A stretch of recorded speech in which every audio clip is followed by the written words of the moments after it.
Welcome to Ecohome Open. I'm Sid 2. In this web episode, we'll be meeting Eugenie, Mark and Alana, three of the brains behind the Green Swing, an ambitious eco-home project located in the inner city suburb of Lathlain. It's no ordinary housing development. 2 of the 4 dwellings are being constructed from straw bale. The project also features shared grey and rainwater harvesting and a community garden designed by Josh Byrne from Gardening Australia. It's been 2 years of intensive design and planning, and construction has recently commenced on site.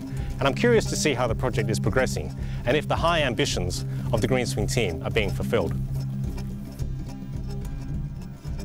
Good morning, Mark, Alana, Eugenie. Here we are, busy under construction. Yes, we are. Finally, after 2 years of preparations. Where did the idea for the Green Swing come from, Eugenie? Helen and I wanted to move closer to the city, and at the moment, in our opinion, there's 2 options. You either buy a house on a big block, which costs a lot of money, or you end up in a townhouse development, which is characterised by driveways, a lot of concrete and not a lot of green space. We couldn't really see ourselves living in either one of those, and that's where the idea of the Green Swing came from, to build a townhouse development with a lot of green space around it, close to public transport, something with creativity, community feel, a place where we could build a straw bale house and, yeah, basically living our dream. Great. Well, let's have a wander through the site, shall we? And now I know this is the garage. Yes. And there's a balcony above. Yes.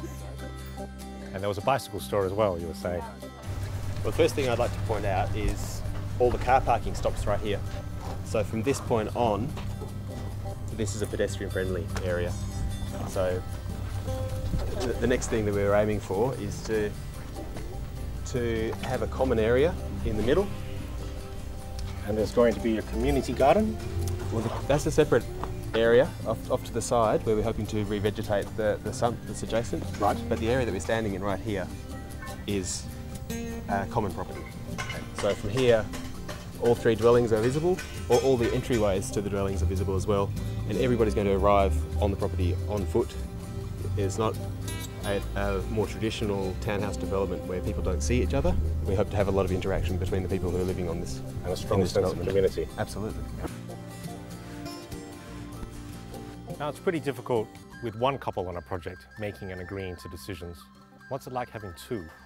I think it's actually a real positive of working with 2 couples as well, because you feed off each other's ideas, and I think in the end we've ended up with better end results compared to when you do something like this alone. This is your townhouse here, Eugenie. Yes, this will be the townhouse using straw bale construction. And what are they setting up here? This is what you call the bottom boxing. So one of the disadvantages of straw bale, or at least one of the risks, is moisture. Right.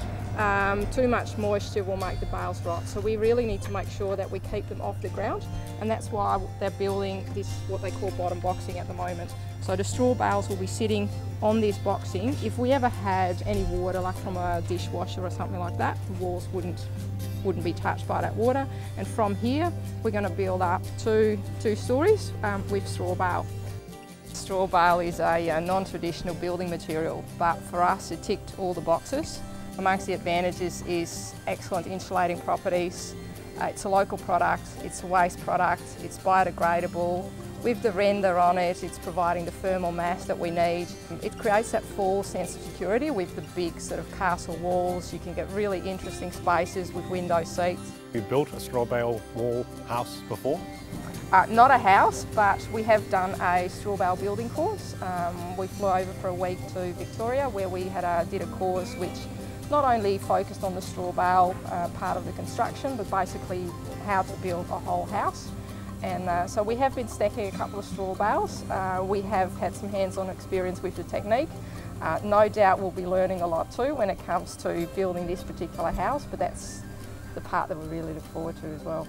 And do you know how it's going to cost or compare in cost to more conventional construction, say a cavity brick house? I think it's pretty competitive, right. Really.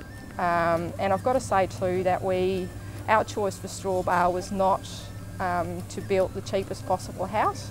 We want a house with a high quality finish, and that does mean that you do pay a little bit more. So I definitely don't think that you should compare this house with the lower end of the market, and if it's sort of in the middle end, then I think it's very competitive. Great. Well, I'm excited to see what it's going to look like.